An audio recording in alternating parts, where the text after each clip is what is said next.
2020, a year of significant realizations.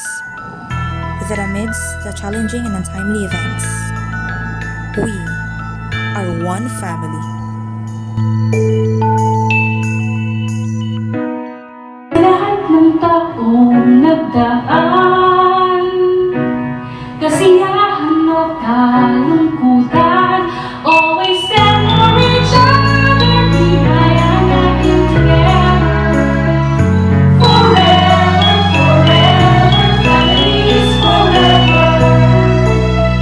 Biyag isa tayo ng Diyos at pag-ibig, may isang puso at isang piling. Forever, forever, families forever.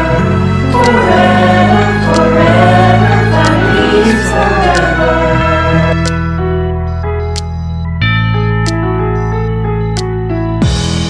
Kung kailan pinakamadilim, mga tala ay mas magnilingning. Gaano man kakapal ang ulap, sa likod nito ay may liwanag.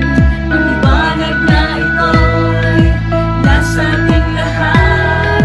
May sinalang bawat pusong bukas. Sa init ng mga yakap, maghihilom ang lahat ng sugat. Ang nagsindi nitong ilaw, walang iba kundi ikaw. Salamat sa liwanag mo, muling nagkakakulay ang Pasko. Forever, forever, families forever. Forever,